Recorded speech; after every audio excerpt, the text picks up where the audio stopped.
सुस्वागतम्। अभिनन्दनम्।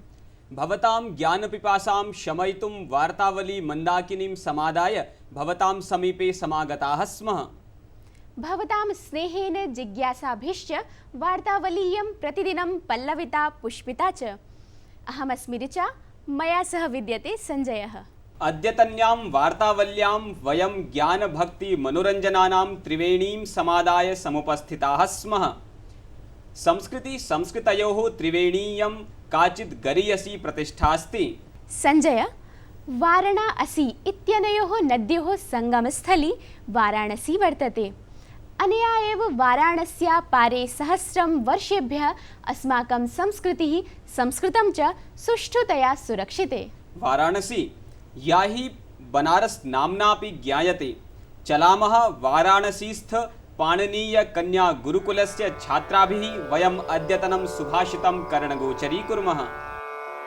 न नित्यं लभते दुःखं, न नित्यं लभते सुखं, सुखस्यानन्तरं दुःखं, दुःखस्यानन्तरं सुखम्। न नित्यं लभते दुःखं, न नित्यं लभते सुखं, सुखस्यानन्तरं दुःखं, दुःखस्यानन्तरं सुखम्। जिस तरह सदा सुख नहीं मिलता, उसी तरह दुख भी सदैव नहीं रहता।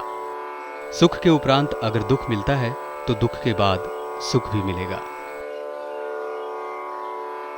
Not everlasting is either pain or pleasure.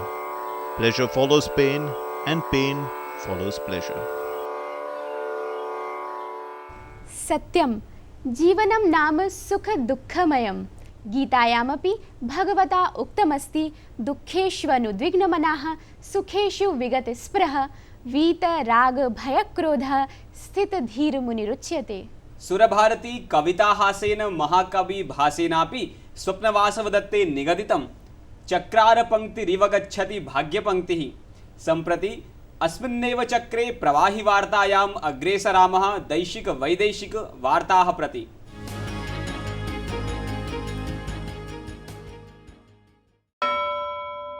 प्रधानमन्त्रिणा नरेन्द्रमोदिना आन्ध्रप्रदेशस्य नूतनराजधान्याः अमरावत्याः आधारशिला स्थापिता। प्रवर्तमानशताब्दस्य 24 वर्षं यावत् इयं भारतस्य आधुनिकतमा नगरी भविष्यति। जनतां सम्बोधयन्नसौ आह यदमरावती जनानां राजधानी। राष्ट्रपतिना प्रणबमुखर्जिना देशे प्रवर्धमानायाम् असहिष्णुतायां चिन्ता प्रकाशिता। पश्चिमबङ्गालस्य बीरभूमे कस्मिंश्चित् कार्यक्रमे असौ अभाणीत् यद् विविधताभरितया भारतीयसभ्यतया नैकाः विचारधाराः अङ्गीकृताः, अस्माकं संविधाने अपि इदम् अनुमतम्। प्रशासनेन द्विदलानाम् अवैधसञ्चयं विरुध्य कठोरं विधानमाचर्यते।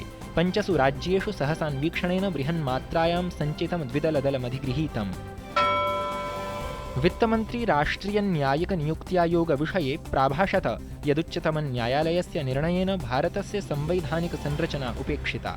तेन प्रोक्तं यन्यायपालिकायाः स्वातन्त्र्यसंरक्षणेन समं ससंसदीयलोकतन्त्रं संविधानस्य अन्येषु अपि पक्षेषु अवधानं देयम्। राष्ट्रपतिः प्रणबमुखर्जी प्रवर्तमानशताब्दस्य 14 वर्षीयान् सङ्गीतनाटकाकादमी वृत्तिः, सङ्गीतनाटकाकादमी पुरस्कारांश्च समार्पयत्। सम्मानोऽयं ललितकलाक्षेत्रे विशिष्टकार्याणां कृते प्रदीयते। राष्ट्रियस्वयंसेवकसङ्घप्रमुखेण मोहनभागवतेन प्रोक्तं यत् देशे सम्प्रति आशावादात्मविश्वासयोः परिवेशो दृश्यते। भारतेन विश्वस्य सकलैरपि देशैः साकं मैत्रीसम्बन्धाः दृढीकृताः। आध्यात्मिकगुरुः श्री एम् प्रधानमन्त्रिणं नरेन्द्रमोदिनम् अमेलीत्।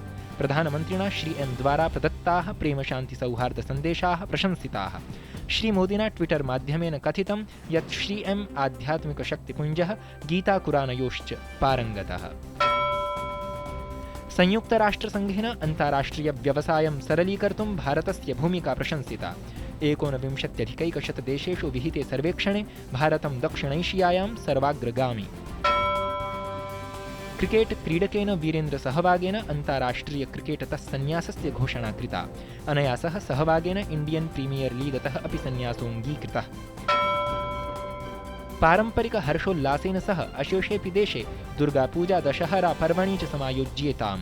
असत्ये सत्यस्य जयरूपेण रावणस्य पुत्तलिकानां दहनं कृतम्।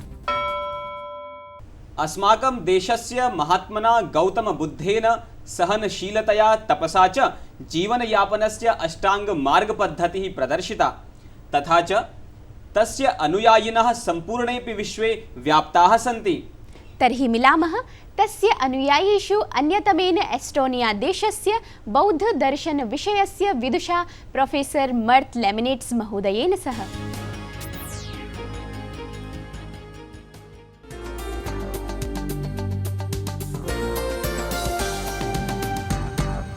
Today we have with us Senior Researcher in Chinese Studies, Center for Oriental Studies, University of Tartu, Estonia, the President of Estonian Oriental Society, Mr. Mert Leminets. I welcome you, sir, on behalf of TD News.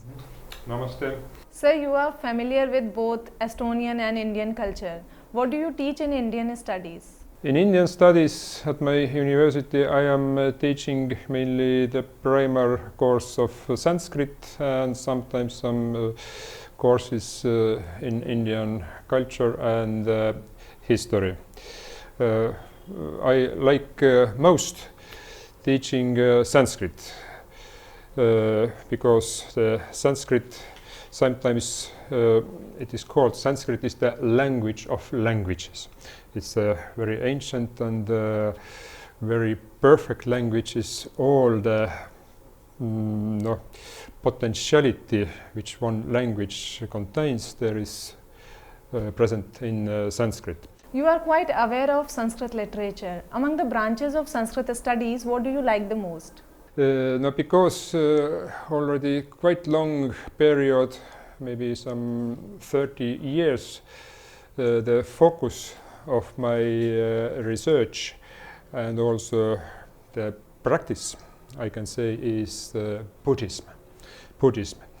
Mainly the Mahayana Buddhism, and therefore I think among the very rich Sanskrit language literature, I may say that I know best the Sanskrit Mahayana literature, especially the Mahayana Sutras. Mahayana Sutras that are composed some 2000 years ago. And for me, the Mahayana Sutras are very philosophical. They contain I can say all the wisdom of the mankind, because I have studied the Western philosophy also, and I have never seen so deep and so in the literature terms so beautiful expression of the wisdom as in many Mahayana sutras. As you mentioned, you love Buddhism. Tell us those gospels of Buddhism which attracts you most. Core of the Buddhist doctrine or Buddhist teaching is very simple. The fundaments of Buddhist teaching is so-called Four Noble Truths. And what are the noble truths? Buddha said, first truth, life is suffering. Our life is full of suffering. The second truth is the suffering has cause. The third is you can release from suffering. And the fourth is the very exact so-called noble eightfold path, what you have to follow to release from the suffering. Two things are very often stressed. This is the wisdom and compassion. As Buddhists say that the wisdom and compassion are like the two wings of the bird. If bird has only one wing, it cannot fly. It fall down and hurt itself. If there is only another wing, the same. And the human being also, if one is one-sidedly wise, has a lot of knowledge but not compassion, he is not complete person. He is only compassionate, very maybe sensitive, then again it's like only one wing. But both must be developed, and therefore the Buddhist doctrines always are teaching how to develop the both. So do you really think that Sanskrit studies are necessary to know India in a better way? Absolutely, because in order to know and understand the contemporary India, you surely must know the history of India, because India has many thousand years of unbroken history and many contemporary items in Indian society. You cannot understand it in deep if you don't know the history. And if you want to learn Indian history, Indian cultural history, you cannot learn it in good way if you don't know at least a little bit Sanskrit. Is there any type of similarity between Estonian and Indian culture? Yeah, this is a very good question. If I think about, then the first answer maybe was no, but I know this is not truth. Of course, Estonia is very tiny nation, and actually we have developed in quite separate ways in India and Estonia, and historically we maybe have not very much common. What I can remember very quickly, at least two words. The number 100 in Estonian language is sada, like in Sanskrit shata. It must be very, very ancient loan word from, of course, not directly from Sanskrit, but from some Proto-Indo-European. And another word is the word taevas, which must be, taevas means the heavens, or sometimes for the god also we call taevas. God is living in the taevas, and there are synonyms. And the taevas must be, the linguists say that it's related to the Sanskrit word deva, taeva, which means God. So, as conclusion, we can see that Estonia and Estonian culture and Indian culture are going more and more through yoga and through spirituality, are going more and more closer. And through this yoga culture and meditation culture, again, we can understand India better. Thank you so much, sir, as you came in our show. Thank you for watching me.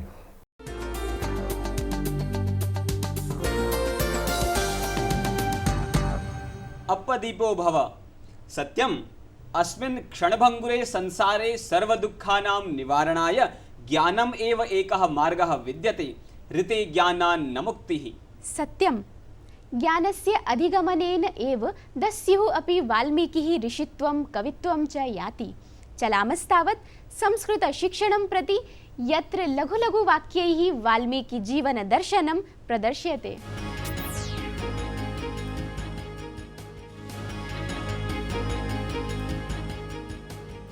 नमस्कार। 27 अक्टूबर को हम सभी महर्षि वाल्मीकि की जयंती मना रहे हैं। उनकी जयंती के इस अवसर पर उनके जीवन के बारे में हम कुछ बातें करते हैं। आइए जानते हैं। महर्षि वाल्मीकि संस्कृत साहित्यस्य आदि कविः मन्यते। महर्षि वाल्मीकि संस्कृत साहित्यस्य आदि कविः मन्यते। महर्षि वाल्मीकि संस्कृत साहित्यस्य आदि कविः मन्यते। आदि कवि अर्थात वो संस्कृत साहित्य के पहले कवि थे। अस्य कृतिः रामायणं संस्कृत साहित्यस्य आदि काव्यं स्वीक्रियते। अस्य कृतिः रामायणं संस्कृत साहित्यस्य आदि काव्यं स्वीक्रियते। अस्य कृतिः रामायणं संस्कृत साहित्यस्य आदि काव्यं स्वीक्रियते। इनके द्वारा लिखी गई रामायण संस्कृत साहित्य का सबसे पहला काव्य ग्रंथ माना जाता है। कवि वाल्मीकि पूर्वम् एकः दस्युः आसीत् इति कथ्यते। कवि वाल्मीकिः पूर्वम् एकः दस्युः आसीत् इति कथ्यते। कवि वाल्मीकिः पूर्वम् एकः दस्युः आसीत् इति कथ्यते। आश्विन पूर्णिमायाम् एव अस्य जयन्ती अभिमन्यते। आश्विन पूर्णिमायाम् एव अस्य जयन्ती अभिमन्यते। आश्विन पूर्णिमायाम् एव अस्य जयन्ती अभिमन्यते। आश्विन पूर्णिमायाम् एव अस्य जयंती अभिमन्यते। अभिमन्यते अर्थात मनाई जाती है। तो ये थे आज के हमारे वाक्य। संस्कृत सीखने के लिए आप सब देखते रहिए वार्तावली। अगले सप्ताह फिर मिलेंगे, तब तक के लिए नमस्कार, शुभमस्तु। सत्यम एकस्य दस्योः हृदये क्रौञ्च वियोगजः पीडा शोकः करुणा श्लोकत्वम् आगतः निश्चप्रचमेव एतद् अन्तर्ज्ञानेनैव सम्भवति। आदिकवि वाल्मीकि विरचितं रामायणं संस्कृतसाहित्ये अद्भुतं काव्यं वर्तते। काव्यस्य चित्रबन्ध काव्यविधां पश्यामस्तावत् शब्दक्रीडा माध्यमेन।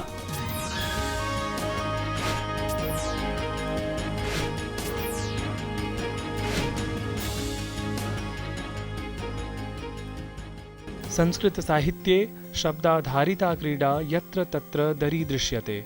कालिदासः, भर्तृहरिः, भारविः, माघः, श्रीहर्षः इत्यादयः बहवः स्वनामधन्याः कवयः स्वप्रमुखरचनासु सरलतया क्वचित् शब्दक्रीडारूपेण चित्रकाव्यं प्रस्तुतवन्तः। यद्यपि जटिलव्याकरणात्मकसंरचनायुक्ताः इमाः रचनाः प्रायशः दुर्बोध्याः भवन्ति, तथापि भाषादृष्ट्या शब्दप्रयोगदृष्ट्या च एतासु रचनासु अप्रतिमं सौन्दर्याधानं भवति। आगच्छन्तु एवंभूतं मौलिकं संस्कृतभाषायाः असीमसम्भावनाप्रदर्शकं च पद्यमेकं तावत् आस्वादयामः। काङ्क्षन् पुलोमतनयास्तनपीडितानि वक्षस्थलोत्थितरयाञ्चनपीडितानि पायादपायभयतो नमुचिप्रहारी मायामपास्य भवतोऽम्बुमुचां प्रसारी।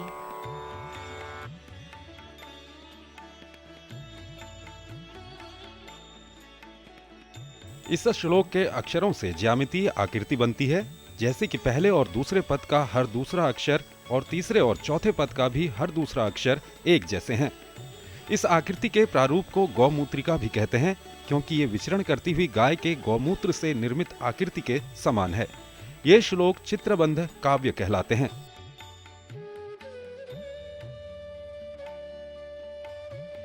जो अस्त्र के रूप में वज्र का प्रयोग करते हैं, जो आसमान में मेघों को तितर बितर करते हैं, जो दैत्य पुलोम की पुत्री शची के साहचर्य के आनंद की इच्छा रखते हैं, वो इंद्र आपकी समस्त विपत्तियों व दुर्भाग्य से रक्षा करें।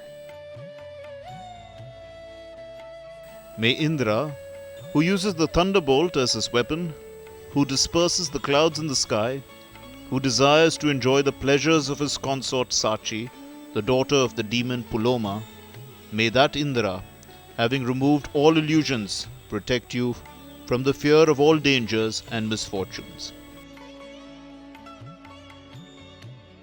संस्कृत साहित्यम् एतादृशैः नैकैः उत्कृष्टकाव्यदीपैः दैदीप्यमानं राजते।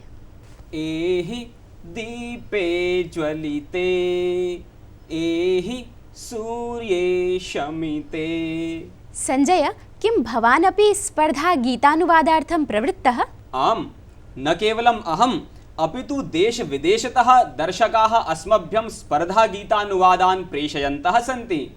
अति लघुवयसि एव सङ्गीतयात्रायाः प्रारम्भं कुर्वाणः गीतसङ्गीतकारः रवीन्द्र जैनः, येन खलु सौदागर, गीतगाताचल, पहेली प्रभृतिषु चलच्चित्रेषु सङ्गीतनिर्देशनं कृतम्।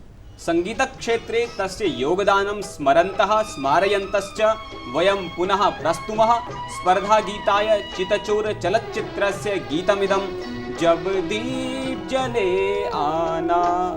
जब दीप जले आना, जब शाम ढले आना, जब दीप जले आना, जब शाम ढले आना, संकेत मिलन का भूल न जाना, मेरा प्यार न बिसराना, जब दीप जले आना। गीतस्य गेयतानुकूल विशुद्ध मौलिकानुवाद प्रेषणाय अन्तिमावधिर्वर्तते अस्य मासस्य 28तमो दिनाङ्कः। विजेतुर्नामोद्घोषणं 31तमे दिनाङ्के वार्तावली कार्यक्रमे घोषयिष्यते। एतदर्थम् अस्मदीयान्तर्जालीयसङ्केतावलिः विद्यते ddnews4sanskrit@gmail.com। ट्विटर माध्यमीयम् अस्मदीय नूतन सम्पर्कं सोत्साहम् उपयुज्यते इति तु नूनं हर्षविषयोऽस्ति। अस्मिन् सप्ताहेऽपि अस्माभिः प्राप्तानि भवतां प्रतिस्पन्दनानि। अमर्रोत् ब्रूते यत् अहं नियमितरूपेण वार्तावलीं पश्यामि। अत्युत्तमः कार्यक्रमः एषः। डीडी न्यूज़ वाहिनी बहुभिः धन्यवादैः सभाज्यते। सुदीप्त नन्दी महाभागेन निगदितम् अयं वार्तावली कार्यक्रमः संस्कृतानुरागिणां कृते अत्युत्तमः प्रेरणाप्रदश्च। आगामिन्यां जब दीप जले आना इति संस्कृतगीतानुवादस्पर्धायाम् अहं सोत्साहं भागं ग्रहीष्यामि। हरिदत्त वशिष्ठ महाभागेन प्रोक्तं वार्तावल्याः अहं नियमितदर्शकोऽस्मि। कार्यक्रमोऽयं प्रतिदिनं लोकप्रियतां याति। भवद्भिः डीडी न्यूज़ इत्यस्य राष्ट्रियदृश्यश्रव्यप्रसारणवाहिनीत्वं सिद्धम्। परमेशकुमारमहोदयेनोक्तं भवतां वार्तावली कार्यक्रमः भारतीयसंस्कृतेः गौरवस्य च स्मारकः वर्तते। ये केऽपि अमुं पश्यन्ति अवश्यं ते प्रेरिताः भवन्ति। गीतानुवादः तु अद्भुतः आसीत्। दशहरा दुर्गापूजयोः पावनेऽस्मिन् काले देव्याः शक्त्याः महिषासुरमर्दिनी स्वरूपं पश्यामः, यत्र साक्षात् नवदुर्गाः कन्यारूपेण स्वस्वरूपं वर्णयन्ति। गिरिनन्दिनि नन्दितमेदिनि विश्वविनोदिनि नन्दनुते गिरिवरविन्द्यशिरोदिनि वासिनि विष्णुविलासिनि जिष्णुनुते भगवति हेशिति कण्ठकुटुम्बिनि भूरि कुटुम्बिनि भूरि कृते जय जय हे महिषासुरमर्दिनि रम्यकवर्दिनि शैलसुते।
वन्दे गुरुपरम्पराम् इति नाम्ना शोभते अयं दैविकसङ्गीत उत्सवः।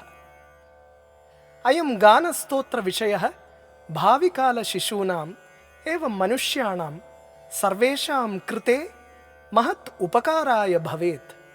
अस्मिन् वन्दे गुरुपरम्परां नाम गानविषये नवकन्यकागणैः अतिरमणीयतया महिषासुरमर्दिनी स्तोत्रं सुष्ठु गीतं भवति। भक्ति भावना प्लावितया अनया प्रस्तुत्या विरम्यते अद्यतनी वार्तावली। आगामी सप्ताहे अस्मिन्नेव दिने अस्मिन्नेव समये पुनर्मिलामः। भवेत् तावत् शुभं मंगलम्। नमस्कारः।